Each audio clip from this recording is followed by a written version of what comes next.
नमस्कार दर्शक मित्रों, अब तक हेल्थ वेल्थ स्वस्थ रहो मस्त रहो कार्यक्रम में आपનું સ્વાગત છે।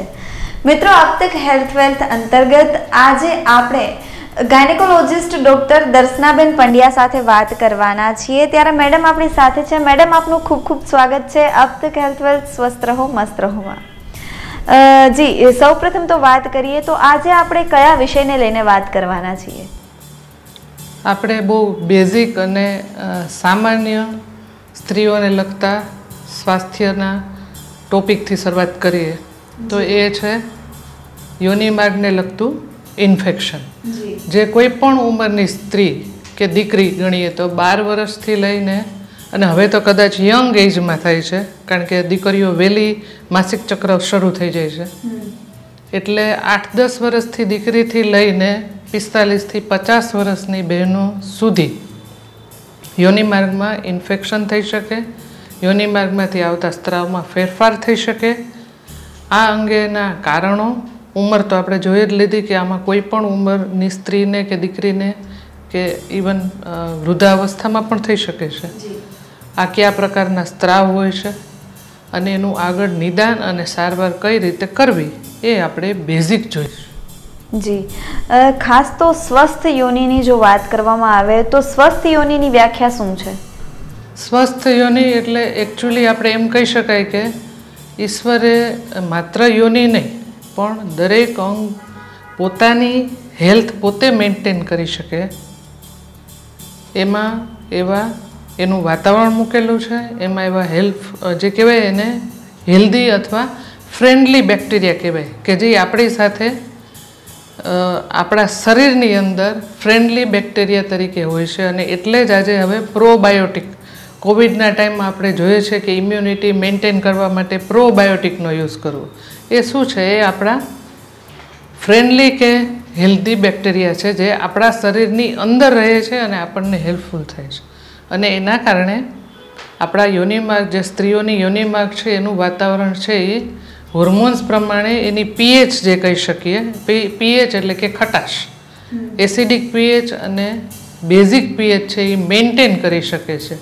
અને હોર્મોનના કારણે એ સ્ત્રીની યોનિ માર્ગની પીએચ મેન્ટેન રહે, એની ચામડીની જાડાઈ મેન્ટેન રહે અને એનું કલર કે જે ટેક્સચર કહેવાય એ મેન્ટેન રહે। એ સ્વસ્થ યોનિ કહી શકાય। બરાબર। સામાન્ય રીતે વાત કરીએ યોનિમાં સ્ત્રાવની, તો સામાન્ય કયા સ્ત્રાવ હોય છે યોનિમાં? એને નેચરલ ફિઝિયોલોજીકલ મ્યુકોઝલ સિક્રેશન કહેવામાં આવે છે। સાદી ભાષામાં કહું તો જેમ આપણે ગાલ માટે ગાલને ભીનો રાખવા અંદરથી કેમ આપણે થૂક આવે છે, થૂક આવે તો એ શું છે કે એ આપણી સ્વરપેટી સુધી જાય એટલે આપણે બોલી શકીએ। અંદરની ગાલની અંતર ત્વચા ભીની રહે એટલે દાંતની આજુબાજુ લુબ્રિકેશન થાય, દાંતની ઓટોમેટિક સફાઈ થઈ જાય, આપણે ખોરાક ગળી શકીએ। એટલે જ્યાં જ્યાં આવી નાજુક ગુલાબી ત્વચા છે, યોનિ માર્ગની ત્વચા પણ ગુલાબી હોય છે, ત્યાં આ નેચરલ લુબ્રિકેશનની મિકેનિઝમ છે અને એમાં જે એની સ્ત્રાવ જરતી ગ્રંથિઓ હોય છે એમાંથી આ એના ફિક્સ પ્રમાણમાં આખા દિવસમાં થોડો થોડો વ્હાઈટ એટલે સફેદ કલરનો, ક્યારેક એ દૂધ જેવો દૂધિયા હોઈ શકે, એનું પ્રમાણ એવું હોય કે આખા દિવસમાં તમારે એક અંડરગાર્મેન્ટ એટલે કે નિકર બદલવી પડે, એટલું એ સામાન્ય રીતે, એટલે એમએલની ભાષામાં કહું તો એ લગભગ 5 થી 10 ml જેટલું ક્યારેક આવતું હોય છે। એમાંથી કોઈ પણ જાતની ગંધ ના આવતી હોય એ આપણો નોર્મલ યોનિ માર્ગનો સામાન્ય સ્ત્રાવ છે। અચ્છા, પીરિયડ્સ એટલે કે માસિક ધર્મચક્ર છે, તો આ પીરિયડ્સ એટલે કે માસિક ધર્મચક્ર શું છે? દર મહિને જે દરેક સ્ત્રીને થતું હોય છે? એકચ્યુઅલી મગજથી શરૂ કરી અંડાશય ઉપર એ અંતઃસ્ત્રાવો કામ કરે અને એની ઇફેક્ટ ગર્ભાશય પર પણ આવે અને થોડી ઘણી અંશે યોનિ માર્ગ પર પણ આવે। એ જે છે એ દર મહિને માસિકના 1 થી 5 દિવસ દરમિયાનના સ્ત્રાવ જુદા હોય, એ દરમિયાન માસિકનો સ્ત્રાવ થાય છે, ગર્ભાશયની અંતઃસ્ત્રચા છે એ બહાર ફેંકાય છે માસિકના રૂપમાં। પછીનો ગાળો છે એ 5 થી 14 દિવસ સુધીનો હોય છે, એને પ્રોલિફરેટિવ ફેઝ કહેવામાં આવે છે। એ દરમિયાન ગર્ભાશયની અંતરત્વચા છે એ હોર્મોન્સના કારણે તૈયાર થાય છે અને અંડાશયમાં છે એ સ્ત્રી બીજ તૈયાર થાય છે. એ દરમિયાન જો એ સ્ત્રી બીજ 14મા દિવસે જ્યારે છૂટું પડે ત્યારે જો શારીરિક સંબંધ થયો હોય તો ગર્ભ રહે છે અને ગર્ભાશયની અંતર ત્વચા એ ગર્ભને પોષણ આપવા માટે તૈયાર થાય છે. પણ જો એ બીજ છે એ ફલિત ના થાય તો ગર્ભાશયમાં સિક્રેટરી ચેન્જીસ કહેવામાં આવે છે એ થઈ જાય છે અને એના પછી જો એ ફલિત થયેલો ગર્ભ ન હોય તો એ સ્લફ થઈ એટલે કે છૂટું પડીને માસિક સ્ત્રાવના સ્વરૂપમાં નીકળી જાય છે. જો ફલિત થયેલો ગર્ભ હોય તો એ ગર્ભાવસ્થાનો તબક્કાવાર ગર્ભાશયમાં વિકાસ થાય છે. સેમ વે યોનિ માર્ગમાં પણ આ ચેન્જીસ થાય છે. યોનિ માર્ગની અંતરત્વચાની જાડાઈ પણ વધે છે. પીરિયડ દરમિયાન એની પીએચ માસિક આવતા અગાઉ જ્યારે હોર્મોનનું લેવલ સડનલી ઘટે છે ત્યારે યોનિ માર્ગની પીએચ પણ ઘટે છે. એટલે આ ગાળા દરમિયાન ઇન્ફેક્શન થવાની શક્યતા વધે. બિલકુલ. ઉપરાંત આ સમયગાળા દરમિયાન સ્વભાવ પણ ક્યાંક ચીડિયો બની જતો હોય છે, તેનું કારણ શું હોય છે? એ આખો જુદો ઇસ્યુ ગણી શકાય અને પ્રીમેન્સ્ટ્રુઅલ સિન્ડ્રોમ કહેવામાં આવે છે. પીરિયડ આવી ગયા પછી ઇસ્ટ્રોજન ધીમે ધીમે ધીમે ધીમે વધે છે. સ્ત્રીના 2 મેઇન હોર્મોન છે, ઇસ્ટ્રોજન અને પ્રોજેસ્ટ્રોન.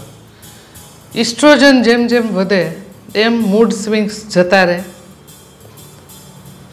મૂડ કદાચ સારો ફીલ થાય, સ્કિનની ક્વોલિટી સારી થાય, શરીરમાં બ્લોટિંગ એટલે ગેસીસ જે આપણને આમ હેવી સ્ટમક લાગતું એ બધું જતું રહે, ગેસની ઇફેક્ટ. મસલ એટલે કે સ્નાયુઓની કાર્યક્ષમતા વધે. પણ પીરિયડ આવતા પહેલાં એટલે જે પ્રીમેન્સ્ટ્રુઅલ સિન્ડ્રોમ જેને કહેવામાં આવે છે એમાં મૂડ સ્વિંગ્સ ખૂબ થાય છે.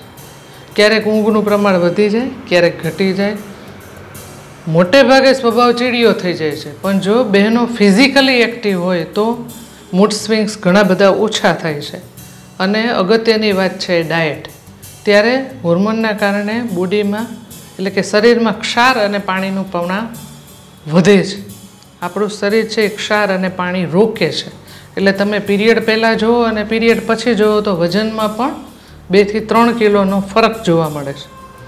એટલે આ ફેરફાર ન થાય એટલા માટે પીરિયડ આવવાના સમયગાળા પહેલાં હાઈ પ્રોટીન ડાયટ એટલે ફણગાવેલા કઠોળ છે, ડ્રાય ફ્રૂટ્સ છે એવું વધારે લેવું અને સોલ્ટ વોટર રિટેન્શન થાય એટલે કે નિમક અને ખારા સોડાવાળી ખાસ કરીને બેકરી પ્રોડક્ટ્સ અને ચીઝ આ ના લેવું. ઉપરાંત ગર્ભાવસ્થાની વાત કરવામાં આવે તો ગર્ભાવસ્થા દરમિયાન પણ યોનિ માર્ગમાં અનેક ઇન્ફેક્શન થતા હોય છે, તો ત્યારે કેવી કેવી સિચ્યુએશન સામે આવતી હોય છે ગર્ભાવસ્થા દરમિયાન?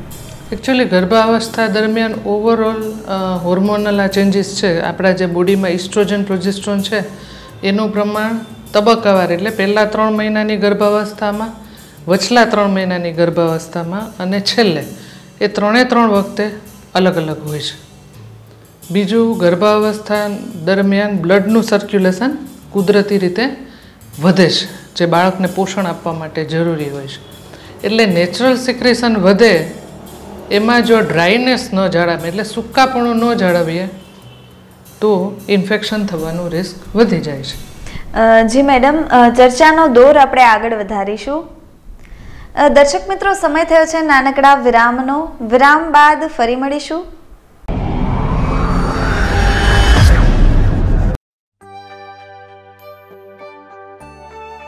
વ્યંધત્વ માટેની વિશ્વસ્તરીય કક્ષાની સારવાર આપતું સૌરાષ્ટ્રનું એકમાત્ર વિશ્વસનીય નામ એટલે વિંગ્સ IVF સ્પેશિયાલિટી હોસ્પિટલ.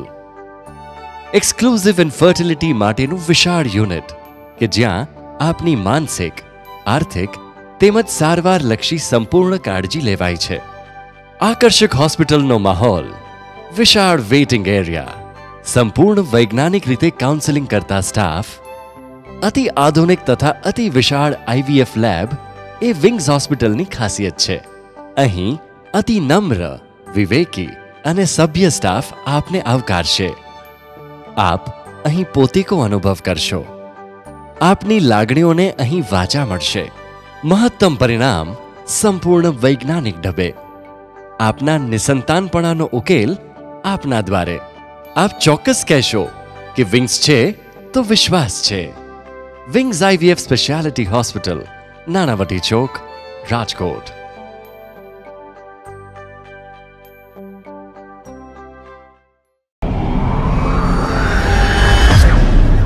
વિરામ બાદ આપનું સ્વાગત છે દર્શક મિત્રો. મેડમ, આપનું પણ અગેઇન સ્વાગત છે અબ તક હેલ્થ વેલ્થ સ્વસ્થ રહો મસ્ત રહોમાં. વાત કરીએ આપણે સામાન્ય સ્ત્રાવની, ત્યારે અસામાન્ય સ્ત્રાવ શું છે? મેં કહ્યું એમ એ યોનિમાર્ગની સ્વસ્થતા જાળવી રાખવા માટે સ્ત્રાવ તો જરૂરી જ છે. સાવ પહેલો પાયાનો પ્રશ્ન ગણીએ તો ક્યારેક બહેનોને એમ થાય છે કે સ્ત્રાવ વધે એટલે શરીર ધોવાય છે. જે સામાન્ય રીતે બહેનો આ રીતે કહેતી હોય કે શરીર બહુ ધોવાય છે એટલે નબળાઈ લાગે છે. એ ઇન્ફેક્શન નથી, પણ સૌથી આજના કદાચ 21મી સદીની અને આજની સમસ્યા છે. આજે કોવિડ ફરી આવી ગયો, એના કારણે ઇન્ફેક્શન, ફાઇનાન્શિયલ, એજ્યુકેશનના બધા પ્રશ્નો છે. એટલે આ બધા છે એ સ્ટ્રેસ આપતા, ચિંતા વધારતા પ્રશ્નો છે. એટલે સાવ સાદી રીતે કહું તો જેમ ચિંતા વધે એમ પાણી વધે.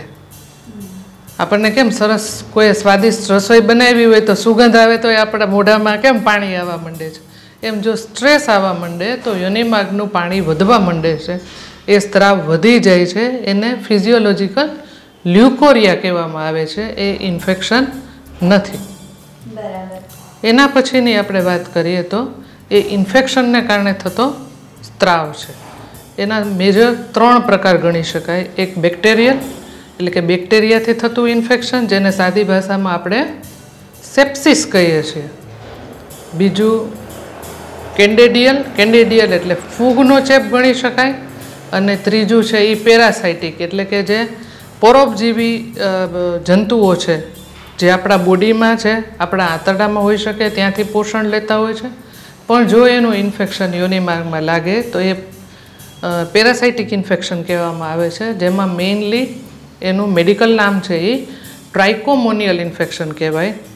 સેપ્સિસ એટલે બેક્ટેરિયલ વજાઇનોસિસ કહેવામાં આવે છે, અને ફૂગ એટલે કેન્ડિડિયાસિસ કહેવામાં આવે છે. આ ઉપરાંત યોનિમાર્ગના અનેક રોગો થતા હોય છે, તો કયા કયા પ્રકારના રોગો અત્યારના વધારે ને વધારે થતા હોય છે હાલમાં? ઇન્ફેક્શન એ મોસ્ટ કોમન પ્રોબ્લેમ છે યોનિમાર્ગમાં થતો. એટલે એના વિશે આપણે થોડું ડિટેલમાં જાણીએ તો સૌથી પહેલાં જે મોસ્ટ કોમન અને બહેનોને, દીકરીઓને પણ અને વૃદ્ધાઓને પણ પરેશાન કરતો પ્રોબ્લેમ હોય ને તો એ ફંગલ ઇન્ફેક્શન છે.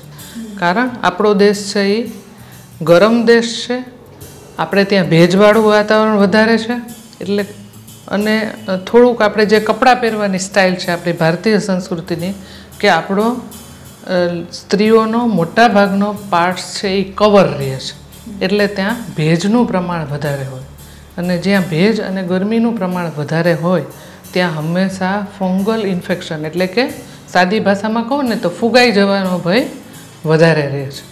ફંગલ ઇન્ફેક્શન એટલે યોનિમાર્ગમાંથી આપણે જે દહીં ખાઈએ ને, દહીંના જ ફોદા જેવો સ્ત્રાવ થાય છે. બહેનો એમ જ કહે કે આ દહીં જેવું નીકળે છે અંદરથી. અને એના કારણે જે કહીએ કે યોનિમાર્ગમાં ખૂબ ખંજવાળ આવે છે. ખંજવાળ આવે એટલે એ એક જાતની ટેવ છે, હેબિટ છે. મેડિકલી કહું તો ઈચ સ્ક્રેચ ઈચ, એટલે ખંજવાળો નખ લાગે એટલે ફરી ખંજવાળ આવે. એટલે આ ખંજવાળ ઉત્તરોત્તર વધતી જ રહે છે. એના કારણે યોનિમાર્ગમાં બળતરા થાય, ચામડી છોલાઈ જાય એટલે યુરિન કરે ત્યારે બળતરા થાય. અને એ ફંગલ ઇન્ફેક્શન એના સેક્સ્યુઅલ પાર્ટનરને પણ લાગી શકે. એને હોય તો સ્ત્રીને લાગે, અને સ્ત્રીને હોય તો એના જે સેક્સ્યુઅલ પાર્ટનર કે હસબન્ડને એકબીજાનું ક્રોસ ઇન્ફેક્શન લાગી શકે. આ થઈ ફંગલ ઇન્ફેક્શનની વાત. હવે થોડી વાત આપણે બેક્ટેરિયલ ઇન્ફેક્શન કે સેપ્સિસની લઈએ. તો એ જુદા જુદા બેક્ટેરિયા, ચેપ ધરાવતા જંતુઓથી થાય છે. એના કારણ મોટે ભાગે છે તે યોનિમાર્ગ અને જે કહી શકાય કે મૂત્રમાર્ગ, એ સ્ત્રીમાં ઉપર નીચે જ હોય છે. એટલે મૂત્રમાર્ગમાં જો ઇન્ફેક્શન હોય તો યોનિમાર્ગમાં પણ બેક્ટેરિયાનો ચેપ લાગી શકે. અને એનું સૌથી કોમન પ્રેઝન્ટિંગ સિમ્ટમ્સ હોય, એટલે કે જેના માટે સ્ત્રી આવે છે, એ યુરિનની બળતરા છે. જી, ઉપરાંત અત્યારના જે વધતા જતા રોગ છે તો તેને કઈ રીતે અટકાવી શકાય યોનિમાર્ગના રોગોને? એ કદાચ મોડર્ન લાઈફસ્ટાઈલનું એક પ્રોબ્લેમ છે એવું હું કહી શકીશ. સૌથી મોસ્ટ કોમન હોય તો જે અત્યારની આપણી ચેન્જિંગ લાઈફસ્ટાઈલ છે એ છે. ખાવાનું આપણો ખોરાકનો પ્રકાર એવો થઈ ગયો છે કે કુદરતી રોગપ્રતિકારક શક્તિ હવે પહેલાં કરતાં ઘટી છે. ખોરાકમાં અને પાણીમાં પેસ્ટિસાઇડ એટલે જંતુનાશકોનો ઉપયોગ થાય છે, જે અગેન ઇવન સાદો સાબુ તમે લઈ લ્યો જે આપણે ડે ટુ ડે લાઈફમાં વાપરીએ છીએ, એના કારણે પણ યોનિમાર્ગની પીએચ જે બહુ જ અગત્યની છે કે એસિડિક પીએચ હોય અને એ પીએચ આપણે મેન્ટેન કરીએ તો ઇન્ફેક્શન ના થાય.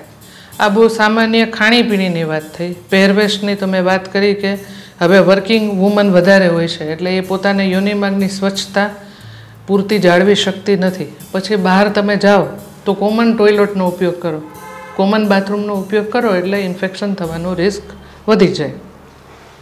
થી લઈને કદાચ આજની યુથ અને ઇવન જે ચેન્જિંગ સેક્સ્યુઅલ પ્રેક્ટિસીસ છે કે મલ્ટિપલ સેક્સ પાર્ટનર્સ હોય છે, લગ્ન બાહ્ય સંબંધો હોય છે, ટૂંકમાં કહું તો એક કરતાં વધારે શારીરિક સંબંધો ધરાવવાની જે આપણી લાઈફસ્ટાઈલ થતી જાય છે એના કારણે ઇન્ફેક્શનનું પ્રમાણ વધી ગયું.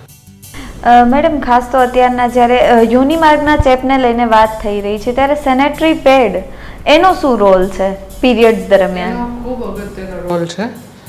બે લઈએ કે આપણી જૂની લાઈફસ્ટાઈલ કપડાં વાપરવાની કન્વેન્શનલ પદ્ધતિ, તો પહેલાં એના પર વાત કરીએ કે જો બહેનો કપડાં વાપરતી હોય તો ખૂબ અગત્યનું ધ્યાન રાખવાનું છે એ કપડું 3 થી 4 કલાકે બદલી નાખવાનું.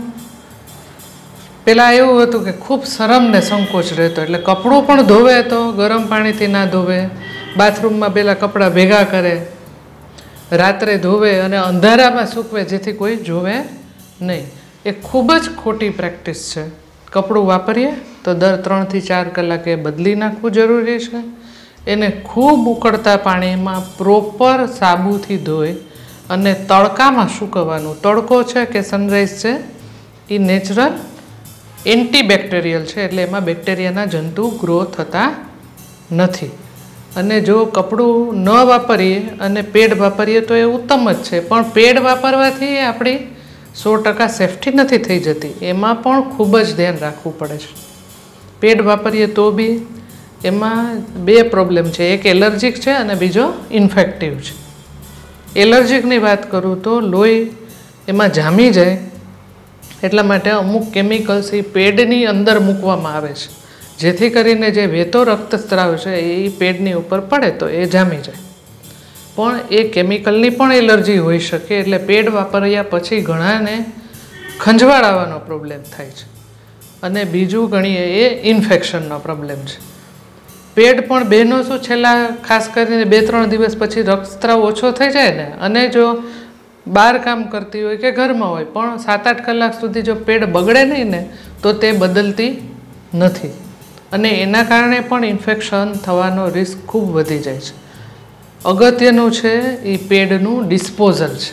તમે ક્યાં ફેંકો છો, તમે તો ઇન્ફેક્શન કરો જ છો પણ આ સૌથી વધારે છે. અત્યારે હવે બાયોલોજિકલ વેસ્ટની અવેરનેસ ખૂબ વધારે આવી ગઈ છે કોવિડના જમાનામાં. ગ્લોવ્સ ક્યાં ફેંકવા ને માસ્ક ક્યાં ફેંકવા, પણ સૌથી વધારે પ્રોબ્લેમેટિક બાયોલોજિકલ વેસ્ટ હોય ને તો એ સેનેટરી પેડ છે. એનું ડિસ્પોઝલ ખૂબ જ અગત્યનું છે. જાહેરમાં ના ફેંકવા, ફ્લશ ન કરવા. સેનેટરી પેડ ફ્લશ કરી દેવાથી એ જો ફ્લશ ટેન્ક પ્લગ થઈ જાય કે બંધ થઈ જાય તો એ ખોલવી ખૂબ જ અઘરી છે.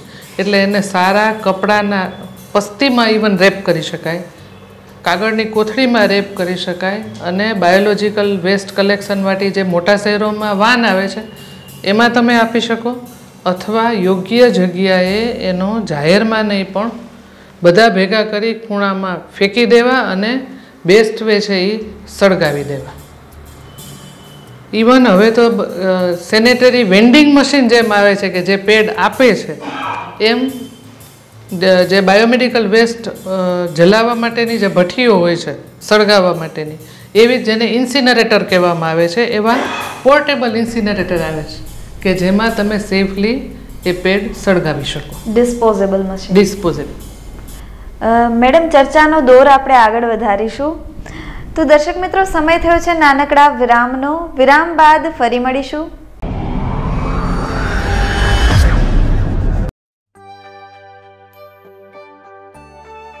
વ્યંધત્વ માટેની વિશ્વસ્તરીય કક્ષાની સારવાર આપતું સૌરાષ્ટ્રનું એકમાત્ર વિશ્વસનીય નામ એટલે wings IVF speciality hospital. Exclusive infertility માટેનું વિશાળ યુનિટ કે જ્યાં આપની માનસિક, આર્થિક તેમજ સારવારલક્ષી સંપૂર્ણ કાળજી લેવાય છે. આકર્ષક હોસ્પિટલનો માહોલ, વિશાળ વેઇટિંગ એરિયા, સંપૂર્ણ વૈજ્ઞાનિક રીતે કાઉન્સેલિંગ કરતા સ્ટાફ, અતિ આધુનિક તથા અતિ વિશાળ IVF લેબ એ વિંગ્સ હોસ્પિટલની ખાસિયત છે. અહીં અતિ નમ્ર, વિવેકી અને સભ્ય સ્ટાફ આપને આવકારશે. આપ અહીં પોતીકો અનુભવ કરશો. આપની લાગણીઓને અહીં વાચા મળશે. મહત્તમ પરિણામ સંપૂર્ણ વૈજ્ઞાનિક ઢબે. આપના નિસંતાનપણાનો ઉકેલ આપના દ્વારે. આપ ચોક્કસ કહેશો કે વિંગ્સ છે તો વિશ્વાસ છે. Wings IVF speciality hospital, Nanavati Chowk, Rajkot.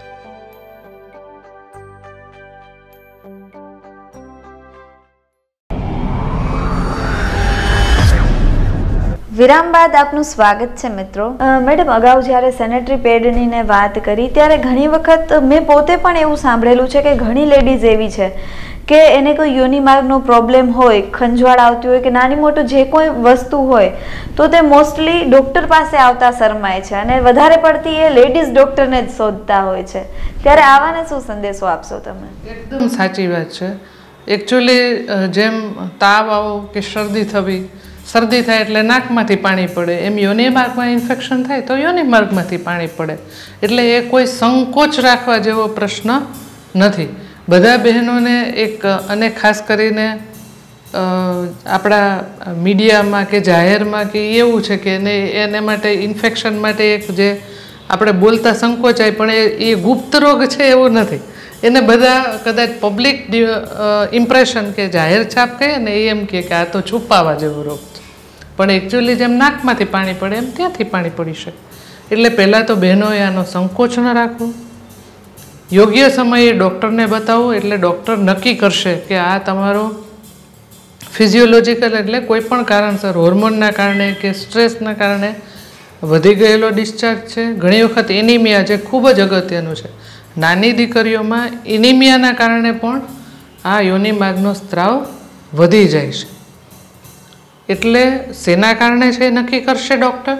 પછી જો એમાં ઇન્ફેક્શન હોય કોઈ પણ પ્રકારનું, બેક્ટેરિયાનું હોય તો એની ટ્રીટમેન્ટ જુદી હોય છે. એન્ટીબાયોટિક આપવામાં આવે છે જે યોની માર્ગમાં પણ મૂકી શકાય અને ગળવાની પણ હોય. એવી જ રીતે ફૂગનો ચેપ હોય તો એન્ટીફંગલ દવાઓ જે ખાસ ધ્યાન રાખવાનું છે, એ લાંબો સમય સુધી એની સારવાર ચાલે છે. અને ઘણી વખત ફંગલ ઇન્ફેક્શન ન થાય એટલા માટે પણ જે યોની માર્ગ છે એ સૂકો રાખવો, પીરિયડ દરમિયાન સ્વચ્છતા રાખવી, શારીરિક સંબંધો દરમિયાન સ્વચ્છતા રાખવી, આ બધા જે નાના નાના પોઈન્ટ્સ છે જે ડૉક્ટર તમને સજેસ્ટ કરે છે જેથી કરીને વારંવાર ફૂગનું ઇન્ફેક્શન ન થાય. અગત્યની વાત છે એ ડાયાબિટીસની તપાસ છે. ઘણી વખત આ એક જ રિકરન્ટ ફંગલ ઇન્ફેક્શન જેને કહીએ કે વારંવાર યોની માર્ગમાં ફૂગનો ચેપ થાય અને ડૉક્ટર સુગર ટેસ્ટ કરાવે ત્યારે ડાયાબિટીસ પકડાય છે. એટલે એને નિગ્લેક્ટ જરાય ન કરવું. એ માત્ર સિસ્ટમિક યોની માર્ગનું લોકલ ઇન્ફેક્શન ન હોતા ક્યારેક એ ડાયાબિટીસ જેવા સિસ્ટમિક રોગનું પણ એક પ્રેઝન્ટેશન હોઈ શકે છે. એવી જ રીતે જોઈએ તો ટ્રાઇકોમોનાસ એટલે મેં જે વાત કરી કે પરોપજીવી જંતુઓ જેમાં મોસ્ટ કોમન છે એ ટ્રાઇકોમોનિયલ ઇન્ફેક્શન છે. એનો ચેપ કે સ્ત્રાવ છે એ એકદમ ટિપિકલ હોય છે. બ્રાઉનિશ એટલે કોફી અથવા ક્યારેક ગ્રીનિશ બ્રાઉન કલરનો ડિસ્ચાર્જ આવે, એમાંથી ખૂબ ગંદી વાસ આવતી હોય છે. અને એની ટ્રીટમેન્ટ પણ બહુ સાદી છે. યોની માર્ગમાં મૂકવાની ગોળીઓ આવે છે અથવા બહુ શોર્ટ કોર્સ હોય છે. એટલે ડૉક્ટર જોઈને નક્કી કરશે કે આપને કયા પ્રકારનું ઇન્ફેક્શન છે અને આપને કયા પ્રકારની સારવારની જરૂર છે. અગત્યનું જે ખાસ કહું તો બહેનો એવું માનતી હોય છે કે માસિક સ્ત્રાવ દરમિયાન જે યોની માર્ગમાં લોકલી અંદર મૂકવાની ટેબ્લેટ આવે છે એ મૂકી શકાય નહીં, પણ એ કોર્સ પૂરો કરવો એને મૂકી શકાય, ખાલી સ્વચ્છતા જાળવવાની છે. બિલકુલ. ઉપરાંત અત્યારના વાત કરીએ તો જે રીતે આપે અલગ અલગ ઇન્ફેક્શન, અલગ અલગ રોગ વિશે માહિતી આપી, ત્યારે યોગ્ય સમયે જો સારવાર લેવામાં ન આવે તો તેનું લાસ્ટ સ્ટેજ શું થઈ શકે? લાસ્ટ સ્ટેજ તો ન કહું હું એને, હું એવું કહીશ કે એનાથી લાંબા ગાળાના ક્યાં પ્રોબ્લેમ થઈ શકે. મેં આગળ વાત કરી એમ, એક તો એ બંને સ્ત્રી અને એના સેક્સ્યુઅલ પાર્ટનર કે એના પતિને એકબીજાને લાગી શકે છે. અને ખૂબ ધ્યાન દોરવાની વાત છે, એ પુરુષોને જનરલી ઇન્ફેક્શન જો લાગે લિંગ પર તો એ જેમ સ્ત્રીઓને પાણી પડે ને એવા ચિહ્નો આવે ને, પુરુષોને એ ચિહ્નો જલ્દી આવતા નથી. એટલે ખૂબ અગત્યનું છે એ ટ્રીટમેન્ટ છે, એ કપલની ટ્રીટમેન્ટ છે. સ્ત્રીને માત્ર ટ્રીટ કરી અને મૂકી દઈએ અને ફરી ઇન્ફેક્શન થાય તો હંમેશા કપલની ટ્રીટમેન્ટ કરવી જોઈએ. નહીંતર બંનેને વારંવાર ઇન્ફેક્શન થયા કરે અને પછી એની ટ્રીટમેન્ટ કરવી ખૂબ અઘરી પડે છે.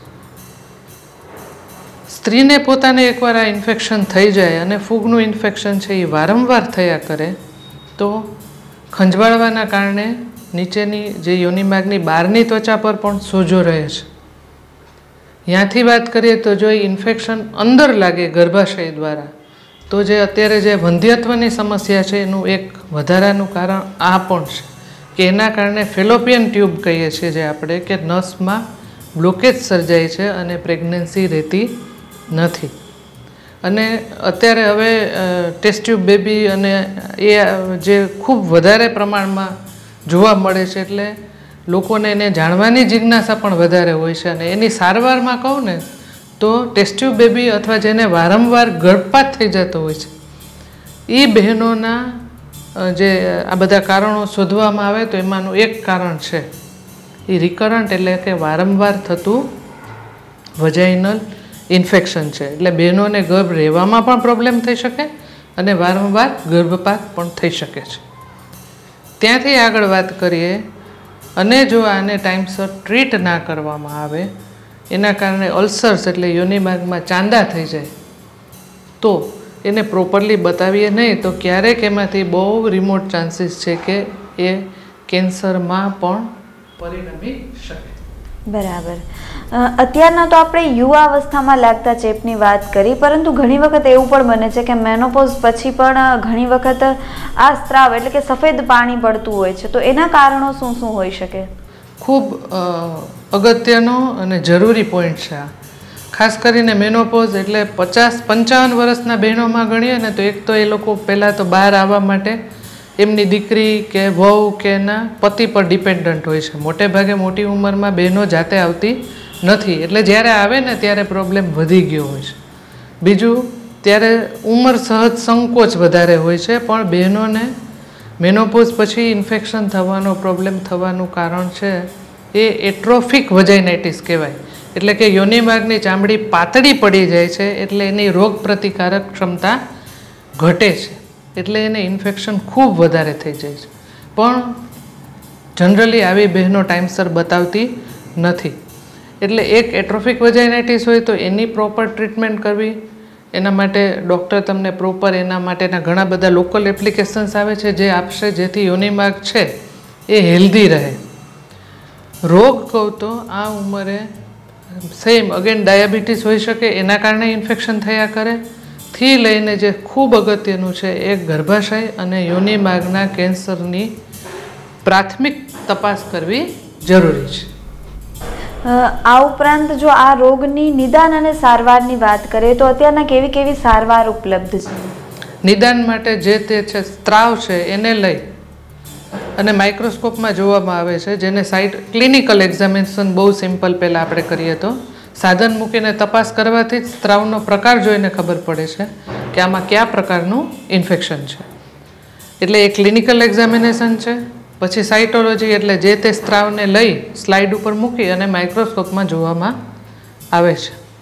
અને ક્યારેય આમાં આવું ચાંદું કે એવું અલ્સર જણાય તો એની આગળ ઉપર તપાસ, જેમ કે કોલ્પોસ્કોપી કે સ્ક્રેપ સાઇટોલોજી લઈને એનું આગળ ઉપરનું નિદાન કરવું જરૂરી છે.